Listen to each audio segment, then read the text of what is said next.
If you skip this video, you'll miss something that kept people alive for over 1,000 years, something that was actually better than potatoes. And this isn't a myth or a theory, it's buried history. There was a time when entire European villages didn't even fear hunger, not because they were rich or advanced, but because they relied on an ancient crop that didn't grow underground. It grew on trees, survived brutal winters, could be stored for years, and was turned into bread, soups, and everyday meals. People called it the bread tree, and as long as those trees stood, famine wasn't a threat. Then everything changed. A fast-growing crop arrived, easy to measure, easy to control, perfect for feeding numbers rather than communities, and governments loved it. The tree-based food was slowly labeled primitive, poor people's food, something to be ashamed of, and generation by generation, people abandoned it themselves. But here's the part history rarely tells you. When the potato famines hit Europe, the regions that survived were the ones where those ancient trees still existed. And the most dangerous truth of all, this crop didn't need factories, industrial processing, or centralized systems to work. It gave people food independence. Today, when we talk about low energy, fragile food systems, and total dependence, the real question isn't what we eat, it's what we were taught to forget. Because this ancient crop was the chestnut, and somewhere along the way, we traded long-term survival for the illusion of progress. What most people never realize is that chestnuts weren't just food. They were an entire survival system, a quiet technology perfected over centuries, because when a chestnut forest existed, it meant stability without permission, it meant food without supply chains, it meant calories without factories, and that is exactly why it slowly disappeared from the center of civilization. Not overnight, not with violence, but with shame, policy, and silence. Chestnut trees didn't belong to kings or corporations. They belonged to families, villages, and time itself, planted by grandparents who knew they would never fully enjoy them but trusted their children would. And that mindset alone doesn't fit inside a modern economy built on speed and consumption. A chestnut tree takes years to mature, but once it does, it can feed generations, not seasons, and that kind of patience creates people who don't panic easily, who don't depend easily, who don't obey easily. Entire mountain cultures in Italy, France, Spain, and the Balkans survived winters so brutal they should wiped them out, not because they were stronger, but because their food system was resilient, diversified, and decentralized. Chestnuts could be dried and ground into flour, stored for years without spoiling, cooked fresh, boiled, roasted, fermented, even used to fatten animals. And when wheat failed or war destroyed fields, the trees still stood, quietly producing. This is why chestnuts were led the tree of bread, because bread didn't come from a factory or a shipment, it came from a forest you could walk into. But then came the shift, the moment when food stopped being about survival and started being about control. Annual crops replaced perennial ones because annuals require constant replanting, constant labor, constant inputs, and constant dependency. And dependency is predictable. Potatoes weren't evil, they were efficient, and efficiency is seductive, especially to governments trying to manage populations at scale. One crop, one harvest cycle, one failure point.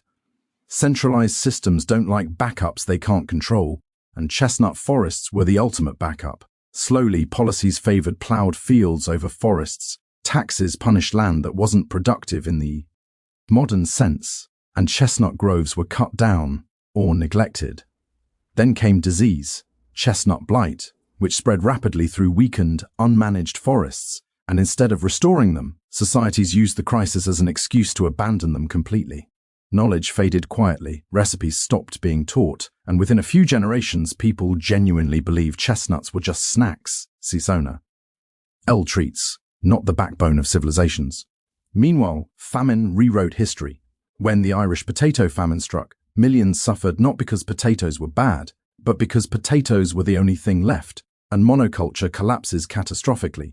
The bitter irony is that regions with intact chestnut traditions survived better, but that detail never became mainstream knowledge because it challenged the narrative that modern agriculture was unquestionably superior.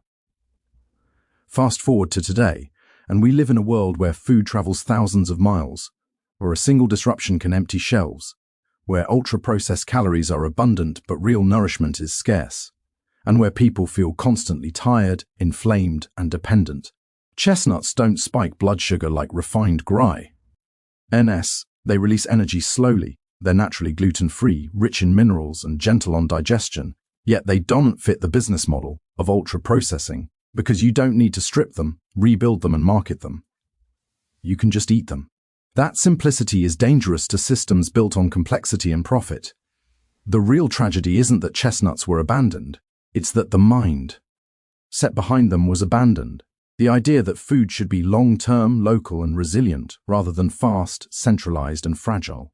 Chestnut trees still grow today in pockets of the world, quietly, patiently, ignored by most. But their existence is a reminder that progress isn't always forward.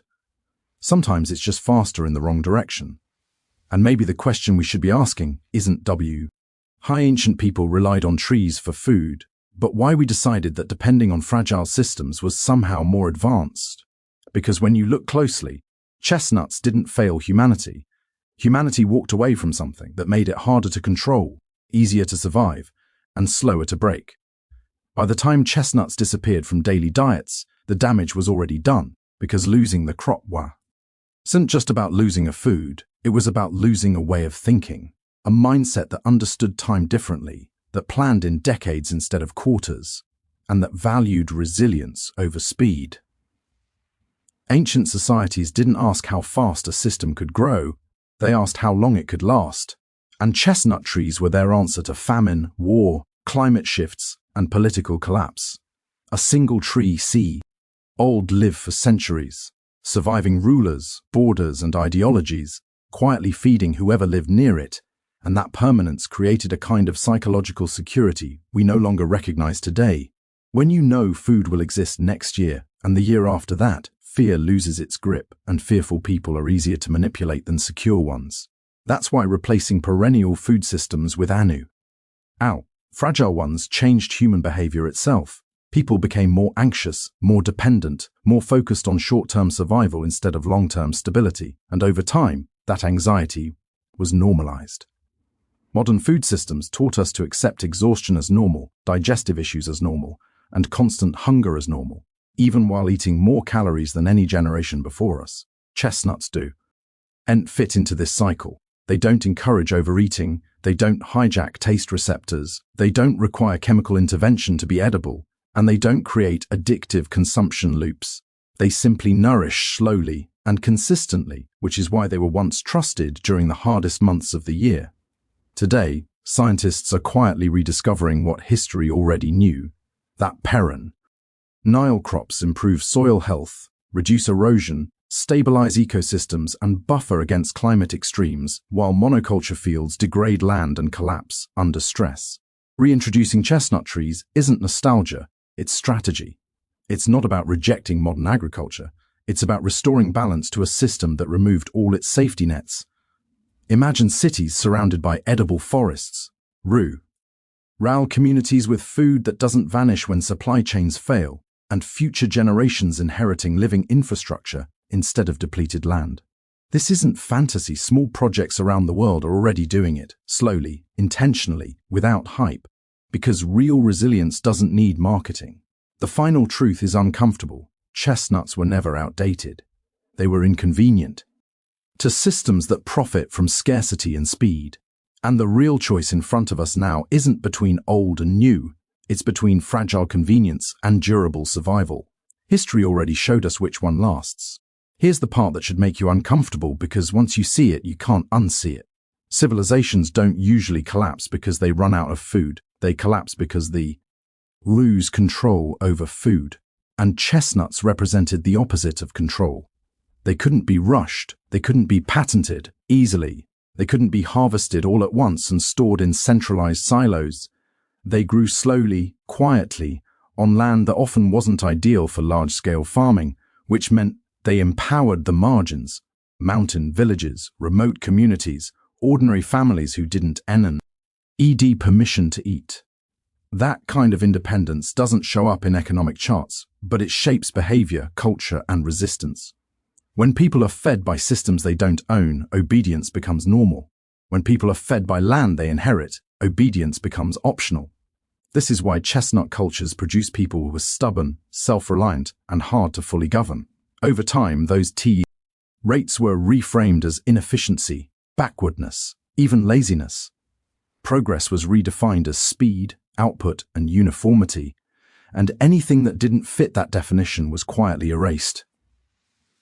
We started measuring success in yields per year instead of yields per lifetime, calories per hectare instead of stability per generation. And in doing so, we built food systems that look powerful but behave like glass, impressive until pressure hits. Every supply shock, every climate disaster, every economic disruption exposes the same weakness. Our systems are fast, but they are brittle. Chestnuts were slow, but they were forgiving. They didn't promise abundance overnight, but they rarely failed completely. That trade-off between speed and security is the real story buried beneath this forgotten crop. And now, as the world talks about resilience, sustainability, and future-proofing, we're circling back to ideas our ancestors already tested and trusted. The question is no longer whether chestnuts mattered. The question is whether we're ready to admit that abandoning them wasn't an upgrade, it was a gamble. And history is still waiting to see whether we win or lose it. By now, the pattern should be Kelly. Chestnuts weren't pushed aside because they failed. They were pushed aside because they worked too well in the wrong way. They fed people without creating dependence. They rewarded patience instead of urgency, and they built quiet abundance rather than loud profit. Over centuries, humanity didn't just switch crops, it switched values. We chose systems that deliver more today at the cost of tomorrow, systems that feel powerful but collapse under stress, systems that require constant input, constant labor, constant compliance. Chestnuts asked for something different: time, trust, and long-term thinking. And in return, they offered stability that didn't panic during war, famine, or climate shifts. The most uncomfortable truth is nothing truly replaced them. We just accepted fragility as the price of convenience. Every modern food crisis is treated as an unexpected shock, yet history already showed us what resilient food looks like, and we chose not to keep it. This isn't about going backward or romanticizing the past. It's about recognizing that real progress doesn't erase what works, it builds on it. Chestnut trees are still alive today, quietly growing while the world argues about the future, and their existence poses a final question we can't avoid. When the systems we depend on start failing, will we scramble for faster solutions, or will we finally return to slower ones that last?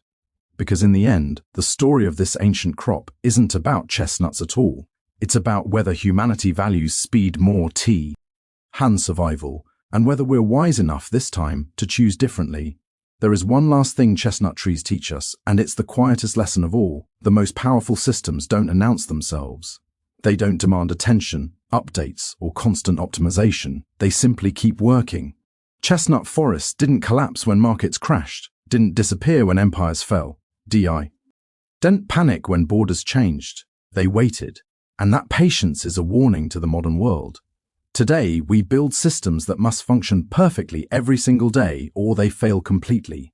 Supply chains that break if one link snaps, cities that starve if trucks stop moving, people who feel unsafe the moment shelves look empty. That's not strength, that's speed without a backup. Chestnuts were backup. They were the quiet insurance policy planted into the landscape itself. When everything else went wrong, they were still there. And here's the unsettling part. No one officially decided to remove that insurance. It vanished because we stopped valuing things that don't scale quickly, don't monetize aggressively, and don't create urgency. We mistook noise for importance and ignored what as stable because it didn't scream. Now, as climate stress increases and systems strain under their own complexity, those old trees stand like witnesses, reminding us that resilience was never mysterious or high-tech. It was patient, local, and deeply human. The real danger isn't that we forgot chestnuts. The real danger is that we forgot how to recognize quiet strength at all.